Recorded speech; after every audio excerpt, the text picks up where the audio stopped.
Сәлем баршаңызға. Бүгін біз алдағы постта салғандай апамызға жоғарыға 4 имплант орнатып, тұрақты тіс саламыз деп келіскен болатынбыз. Тұрғандарыңыздай 4 импланттан протезіміз тістері бар, маржандай, таңдайы жоқ. Ескі протезін қарасаңыздар, протез ескірген, мынандай кламерлері бар. Сосын бұл жартылай алынбалы салынбалы. Көп жағдайда бұл протездер ауызда қиындық тудырады, гигиена нашарлайды, сөйлеу нашарлайды. Осындай протез ескірген болған. Көріп тұрғандарыңыздай, біз бір жеті бұрын 4 имплант орнатқан болатынбыз. Жоғарыдан 2 тіс жұлған болатынбыз. Жұлған тістің орындары жазылған, импланттың айналы бәрі жақсы жазылған, тіректері ашыл қызғылт түсті, ешқандай қабыну процесі болған жоқ.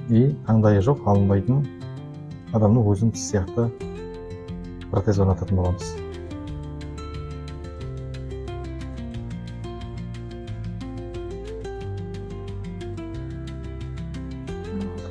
Достар, біз жаңағы алынбайтын тұрақты протезді апайымызға орнаттық. Қазір сіздерге нәтижесін көрсететін боламын. Апа, көріңіз.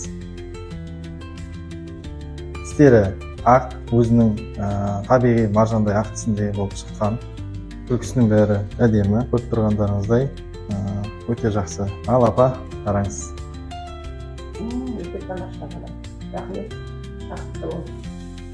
Қалай апа, ұнады ма сізге?